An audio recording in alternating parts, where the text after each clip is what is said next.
Assalamualaikum. I am Sohaib Iqbal and you are watching DBTV The Sports Show.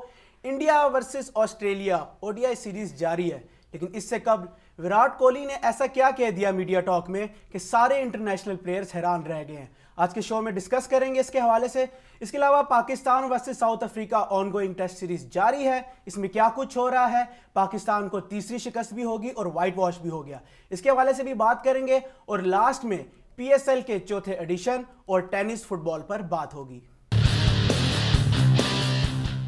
Welcome back नाजरीन, मेरे साथ studio में मौजूद हैं मारिया राजपूत, स्पोर्ट्स जर्नलिस्ट। अस्सलाम वालेकुम Maria, welcome to the sports. Thank you Maria, आज के प्रोग्राम में बहुत कुछ डिस्कशन हम करेंगे। Pakistan versus South Africa series जारी है और शिकस्त होगी, आपको पता है जिस तरह की बहुत बुरी शिकस्त हुई है पाकिस्तान को, इसके हवाले से बात करेंगे डिटेल में। लेकिन सबसे पहले हम एक कॉलर की जानिब बढ़ते हैं। मेरे साथ फोन कॉल पर मौजूद हैं Sherdin Khan, senior sports journalist. अस्सलाम वालेकुम Sherdin Khan sahab, welcome to the sports show. वालेकुम अस्सलाम सुहेब, मारिया, बहुत शुक्रिया आपका, आपने इनवाइट किया।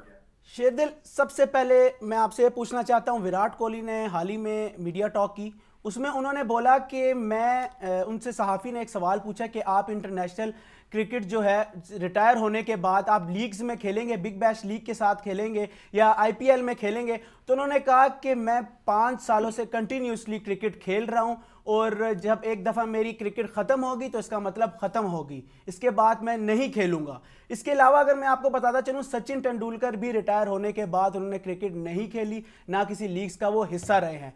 तो ये हमारे जो प्लेयर्स हैं इनके ऊपर किस तरह, ये क्यों नहीं क्रिकेट छोड़ते? बड़े बड़े प्लेयर्स हैं, प्लेटिनियम कैटेगरी से डायमंड कैटेगरी में आज, तो उनको पता होता है कि उनकी वैल्यू नीचे गिर रही है। उसके अलावा अभी भी कुछ प्लेयर्स जो हैं, सीनियर्स प्लेयर्स, आपको पता होगा कि बांग्लादेश प्रीमियर लीग भी वो खेल रहे हैं। तो ये क्यों खेल रहे हैं? इनकी वजह से आपको पता है नया टैलेंट भी सामने नहीं आता क्योंकि जगह नहीं बनती उनकी। सुहेब, इसमें सबसे पहले हमें समझना होगा कि हमारा जो क्रिकेट बोर्ड है, यानी हमारे जो खिलाड़ी हैं और जो बाकी क्रिकेट बोर्ड और बाकी खिलाड़ी हैं, बहुत फर्क है। आप ये देखेंगे और आप बेहतर तरीके से समझते हैं कि पाकिस्तान में बहुत कम हमें एग्जांपल्स ऐसी मिलती हैं जिन्होंने अच्छे नोट पर रिटायरमेंट ली और फिर दोबारा क्रिकेट नहीं खेली। बहुत कम नाम ऐसे हैं। इमरान खान का नाम सरफहरिस्त है कि उन्होंने बिल्कुल जब वो पीक पे थे उसके बाद वो रिटायरमेंट का ऐलान किया, लेकिन फिर 92 के वर्ल्ड कप के लिए दोबारा वो वापस आए, तो उसके बाद वो क्रिकेट को खैरबाद कह गए। बहुत कम एग्जांपल्स पाकिस्तान में ऐसे मिलती हैं जो अच्छे नोट पर, पॉजिटिव नोट पर, एक विनिंग नोट पर छोड़कर जाते हैं। सबसे पहली बात तो ये। दूसरा ये, आप बिल्कुल सही कह रहे हैं कि ये हर इंडिविजुअल का, जो क्रिकेटर होता है, ये उसका सवाबदीदी इख्तियार होता है कि वो क्रिकेट खेलना चाहता है या नहीं खेलना चाहता। वो अपने आप को क्या समझता है कि वो उसमें अभी क्रिकेट है या उसकी क्रिकेट खत्म हो गई है। तो ये चीज बड़ी इंपॉर्टेंट होती है कि इसको केस टू केस वेरी किया जाए, प्ले टू प्ले वेरी किया जाए। बहुत से ऐसे खिलाड़ी हैं जिनकी क्रिकेट अभी बहुत बाकी थी लेकिन वो चले गए और वो नहीं खेल रहे। एबी डिविलियर्स की मिसाल आप देखें, अगर आप एक तरफ विराट कोहली की मिसाल देते हैं तो एबी डिविलियर्स की है कि उन्होंने रिटायरमेंट की लेकिन वो लीग खेल रहे हैं। बिल्कुल 3-3 साल हो गए शेरदिल, 3 सालों से वो लीग्स खेल रहे हैं, रिटायर हो चुके हैं। आईसीसी ने भी उनको जो है खैर मकदम किया बड़े अच्छे तरीके से, लेकिन फिर भी वो खेल रहे हैं। उनको ट्रिब्यूट भी अप्रैल के महीने में मिला है, मिस यू के नाम से, आप तो जानते होंगे कि बड़े बड़े ट्रिब्यूट भी उनको मिले, लेकिन फिर भी वो जान नहीं छोड़ रहे पाकिस्तान सुपर लीग की और क्रिकेट की। इनकी क्या इमेज इनका जाता होगा हमारे यंगस्टर्स को? देखिए, इस पे मैं थोड़ा सा, अगर आपसे थोड़ा सा डिसएग्री इसलिए करूंगा कि अब वो अगर रिलीज में देखें, बिल्कुल फ्रेंचाइजेस जितनी मौजूद हैं उनकी पूरी एक मैनेजमेंट है, वो देखती है कि इस खिलाड़ी में कितना पोटेंशियल है, ये हमें सर्व कर सकता है, तो वो उसको सेलेक्ट करते हैं।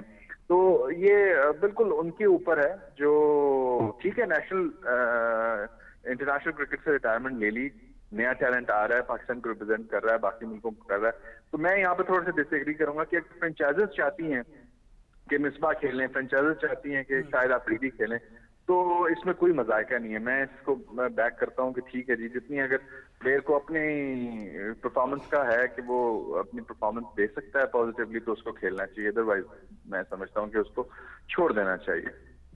आज इस सीरीज के ऊपर आते हैं, जो पाकिस्तान वर्सेस साउथ अफ्रीका की सीरीज हुई, पाकिस्तान को शिकस्त होगी, वाइट वॉश हो गया, बहुत बुरी शिकस्त हुई। हम जरा परफॉर्मेंस पे नजर डालते हैं।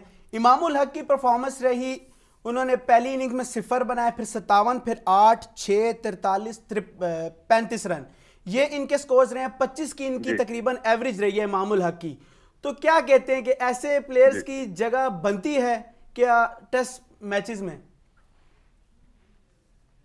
देखें, ये बात सिर्फ इमामुल हक की नहीं है, ये बात वो तमाम तर बल्लेबाज जो पाकिस्तान को रिप्रेजेंट कर रहे थे इस सीरीज में उनकी है। इमामुल हक नए खिलाड़ी हैं, उनके साथ कहीं ना कहीं चीफ सेलेक्टर का नाम जुड़ा है, तो उस पर तो हम थोड़ी बाद में बात करेंगे। लेकिन जो सबसे सीनियर आप लोगों के खिलाड़ी हैं, जिनसे बहुत ज्यादा उम्मीदें थी कि वो अपना एक्सपीरियंस का इस्तेमाल करते हुए साउथ अफ्रीका में अच्छी क्रिकेट खेलेंगे, उन्होंने सबसे ज्यादा डिसअपॉइंट किया। मुझे सबसे ज्यादा डिसअपॉइंट जो है वो अजहर अली के यहीं से बात करेंगे। अजहर अली के ऊपर ही मैं आने वाला था, ना उनसे कैच पकड़े जा रहे हैं। अजहर अली के ऊपर ही मैं आ रहा था, यहीं से बात करेंगे। यहाँ पे वक्त हो जाता है एक छोटी सी ब्रेक का, हमारे साथ रहिएगा। वेलकम बैक नाजरीन। बात हो रही थी अजहर अली के हवाले से। जी शेरदिल, इमाम की आप बात कर रहे थे। बिल्कुल, इमाम की जो परफॉर्मेंस है वो बिल्कुल भी सेटिस्फैक्टरी नहीं है। इस पूरी सीरीज में वो उतना परफॉर्म नहीं कर सके जितना उनको परफॉर्म करना चाहिए था। जहां तक बात है बाकी खिलाड़ियों की, सीनियर खिलाड़ी उनसे ज्यादा उम्मीदें होती हैं, ज्यादा उनका एक्सपीरियंस होता है, वो बाकी जूनियर खिलाड़ियों को भी साथ लेकर चलते हैं। तो सबसे ज्यादा डिसअपॉइंटमेंट तब होती है जब आपके सीनियर खिलाड़ी परफॉर्म ना करें। और कॉन्टिन्यूसली हम देख रहे हैं कि एक के बाद दूसरा जो उनकी इनिंग्स है वो सामने आ रही है कि ओलिवर ने उसको देखा कि वो किस तरह स्ट्रगल कर रहा है शॉर्ट बॉल पे, वो उसने कॉन्टिन्यूसली उसको वही बॉल्स किए हैं हर बार और उसी पर वो आउट हुआ। तो ये सबसे बड़ा दुख की बात है। आप समझें कि अफसोस होता है कि एक सीनियर खिलाड़ी है, उसको पता है कि उसको एक्सप्लॉइट किया जा रहा है बॉलर्स की जानिब से, वो अपनी उस कमी को ओवरकम नहीं कर पा रहा, उसी तरह बार बार आउट हो रहा है। तो इससे दुख होता है कि मैं समझता हूँ कि अजहर अली की ने जिस तरह एक डिसीजन अच्छा लिया ओडीआई क्रिकेट से रिटायरमेंट का, अब वक्त आ चुका है उनका भी, आपका कहने का मतलब ये है ऐलान कर देना चाहिए। बिल्कुल। और इसके अलावा अगर हम देखें ओवरऑल तो ओलिवियर ने 70% जो है वो शॉर्ट पिचेस बॉल करवाई हैं। और आपने अगर देखा होगा दुबई में भी पाकिस्तान शॉर्ट पिचेस बॉल को नहीं खेल पा रहा था और यहाँ पे भी यही बात रही देखने में नजर आई है कि वो नहीं करा सके। बिल्कुल आप सही कह रहे हैं। और टारगेट किया हुआ है तमाम बॉलर्स ने, डेल स्टेन ने, रखीस और अबादा ने, फिलेंडर ने, ओलिवियर ने। वो एक खास जगह पर बॉल करते हैं और उनको पता है कि इस पर ये ट्रबल करते हैं तो वो इसको एक्सप्लॉइट करें। यहाँ पर हमें ये करना चाहिए था कि इस सीरीज से पहले या इस सीरीज के दौरान हमारे जो बैटिंग कोच हैं उनको थोड़ा सा वर्कआउट करना चाहिए था इन तमाम तर खिलाड़ियों पर कि वो किस तरह शॉर्ट बॉल को टैकल कर सकते हैं, किस तरह हुक और पुल कर सकते हैं, किस तरह डक कर सकते हैं। इसकी कुछ स्पेशल प्रैक्टिसेस होनी चाहिए थी। कोई नेक्स्ट में इनको थोड़ा बहुत ड्रिल्स कराते, थोड़ा सा इनको प्रैक्टिस होती यहाँ पर खेलने की। लेकिन यहाँ तो बिल्कुल भी ऐसा नजर नहीं आ रहा कि एक हर इनिंग्स में एक ही तरह से तमाम बल्लेबाज आउट हो रहे हैं। तो ज्यादा डिसअपॉइंटमेंट तीनों खिलाड़ियों के साथ साथ कप्तान की भी है कि कप्तान ने जिस तरह परफॉर्म किया है वो भी, उस पर भी एक सवालिया निशान है कि उनकी अपनी बैटिंग की एवरेज जो है वो बहुत ड्रास्टिकली नीचे गिर रही है। तो ये कुछ सोचना होगा हमारी टेस्ट क्रिकेट को बेहतर करने के लिए, खासतौर पर ऐसी कंडीशंस में जो पाकिस्तान के लिए एशियन कंडीशंस नहीं होती, जैसे ऑस्ट्रेलिया है, न्यूजीलैंड है, साउथ अफ्रीका है। तो हमें थोड़ा इस पर ध्यान देना होगा, हमें थोड़ा बेहतर करना होगा अपनी टीम को। जी शेरदिल, मुझे आपसे एक सवाल करना है कि दूसरे टेस्ट मैच जब पाकिस्तान हारा तो उसके बाद जो प्रेस कॉन्फ्रेंस हुई तो उसमें सरफराज ने हार का जिम्मेदार जो है वो फास्ट बॉलर्स को करार दिया। आप क्या समझते हैं कि ये सिर्फ और सिर्फ फास्ट बॉलर्स की वजह से पाकिस्तान ये सीरीज हारा है या इसमें बैट्समैनों का भी कोई किरदार है?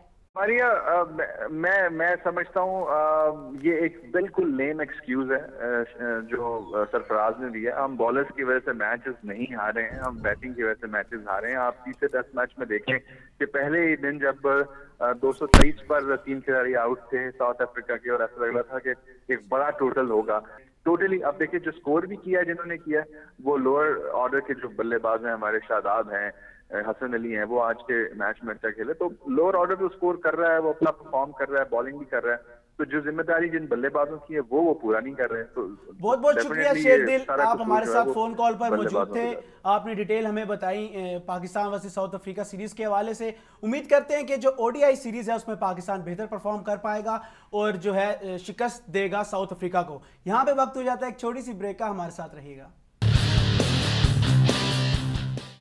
वेलकम बैक नाजरीन। मारिया, ये तो होगी क्रिकेट के हवाले से बात। उम्मीद करते हैं कि पाकिस्तान की टीम ओडीआई में अच्छा परफॉर्म कर सके। एबी डिविलियर राजी हो गए हैं पाकिस्तान आने के लिए और ये बहुत एक खुशाइन बात है। मिस्टर 360 उन्हें कहा जाता है और बड़े फेमस प्लेयर हैं। वो साउथ अफ्रीका की टीम के कैप्टन भी रहे हैं। बिल्कुल। तो क्या नजर आता है उनके आने से इंटरनेशनल क्रिकेट की बहाली में कोई असर पड़ेगा? सुहेब, आपने देखा हो, आपने तो वर्ल्ड 11 का जो टूर हुआ था उसमें भी डिविलियर्स और हाशिम आमला वगैरह वो लोग पाकिस्तान आए थे। तो बहुत जब टीम्स आती हैं, बड़े नाम बड़े प्लेयर्स आते हैं तो ऑब्वियसली उसका इफेक्ट होता है। जैसे फर्स्ट सीजन में आपके पास सेमी आया, उसके बाद सेकंड सीजन में और प्लेयर्स आए, थर्ड सीजन में मजीद ज़्यादा प्लेयर्स आए।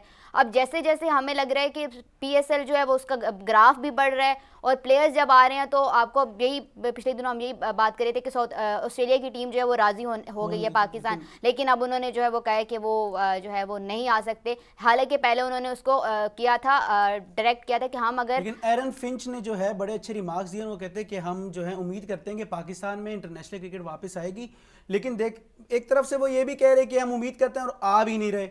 तो इस तरह तो मेरे ख्याल से सही नहीं होगा कि अगर आप ये भी कह रहे हैं, बेस्ट ऑफ लक भी दे रहे हैं और आ भी नहीं रहे। आपको अगर बहाली करानी किसी मुल्क की इंटरनेशनल क्रिकेट तो मेरे ख्याल से आपको आना चाहिए वहां पे। फिर आप भूल रहे हैं कि इंडियन इन्फ्लुएंस कहीं ना कहीं हर बोर्ड के ऊपर है। वो पाकिस्तान प्लेयर्स पाकिस्तान आना चाहें, जो मर्जी आए, कहीं ना कहीं इंडियन जो लॉबी है वो अपना काम करती है। पाकिस्तान में वो चाहते नहीं है कि पाकिस्तान के ऊपर जो है उनका, पाकिस्तान की क्रिकेट जो है वो पाकिस्तान के मैदान आबाद हों, वो नहीं चाहते। तो ये भी एक रीज़न हो सकती है कि इंडियन लॉबी कहीं ना कहीं अपना काम जो है वो बड़े अच्छे तरीके से कर रही है। मुल्तान सुल्तान को एक बहुत बड़ा धचका पड़ा है। ऐसे हमारी जो हमने जो सजेशन की थी कि सेंट्स नाम हो सकता है, मलंग नाम हो सकता है, वो सब जाया हो गया मुल्तान सुल्तान। लेकिन ये एक अच्छी बात है कि एक नाम पुराना चलता हुआ आ रहा है वही नाम, लेकिन अभी बहुत बड़ा मसला हो गया है। स्मिथ उनके जो है उन्होंने आने से मना कर दिया और वो नहीं आ रहे, पीएसएल का हिस्सा नहीं बन रहे। तो मेरे ख्याल से उनको बहुत बड़ा धचका है क्योंकि प्लेटिनियम कैटेगरी में वो लिए गए थे। प्लेटिनियम कैटेगरी में ऑब्वियसली वो लिए गए थे और बड़ा वो हो रहा था कि डिविलियर्स स्मिथ ये पाकिस्तान आएंगे, पीएसएल का हिस्सा बन गए। अनफॉर्चुनेट है ये भी कि उनको जो है वो इंजर्ड हो गए हैं। अब उसमें उनका भी कोई कसूर नहीं है, वो इंजर्ड हो गया। वो टाइम ज़्यादा लगेगा, जो उनका ऑपरेशन होना है, उनकी सर्जरी होनी है, तो उस पर फिर वो उस टाइम तक वो बिल्कुल जो है वो फिट नहीं हो सकते। तो ये भी एक रीज़न है। अब उनको जो है वो सप्लीमेंट्री कैटेगरी में मुल्तान सुल्तान को एक प्लेयर सेलेक्ट करना पड़ेगा और अब देखते हैं कि वो कौन सा प्लेयर होता है जो मुल्तान सुल्तान का हिस्सा बनता है। उम्मीद करते हैं कि सब कुछ अच्छा ही हो। आखिरी में आपसे सवाल पूछना चाहूंगा कि काका ने एक निजी चैनल को इंटरव्यू देते हुए कहा कि मैं अप्रैल में दोबारा आऊंगा पाकिस्तान और पाकिस्तान सिर्फ अकेला नहीं आऊंगा बल्कि 10 सीनियर्स प्लेयर्स अपने साथ लेके आऊंगा। अब ये कि इंटरनेशनल प्लेयर्स तो हमें सपोर्ट कर रहे हैं, फुल हमारे साथ चल रहे हैं। इससे पहले भी रोनाल्डिनो आए, बड़े बड़े प्लेयर हैं और अभी जो है काका ने भी आके इतनी अच्छी बातें की हैं और फिगो ने भी बड़े अच्छे रिमार्क्स दिए हैं। लेकिन हमारी ग्राउंड लेवल पे जो फुटबॉल की बात करें तो इतनी फैसिलिटीज नहीं है हमारे पास अभी भी देखा जाए तो। बिल्कुल। और आपको दूसरी तरफ भी पता है कि अपनी आपस की जो लड़ाइयाँ हैं पाकिस्तान फुटबॉल फेडरेशन के अंदर, उसकी वजह से फीफा जो है वो पाकिस्तान में फुटबॉल फेडरेशन को बैन भी कर रहा है। तो वो भी एक चीज़ें हैं, प्लेयर्स आ रहे हैं लेकिन हम आपस की जो लड़ाइयाँ ना, जिस वजह से हमारी फुटबॉल फेडरेशन में जो 2 धड़े बने हुए हैं, उसकी वजह से भी अगर वो हमारे ऊपर पाबंदी लगा देंगे तो हमारी जो क्रिकेट है वो फुटबॉल जो है वो बिल्कुल फले फूलेगी नहीं।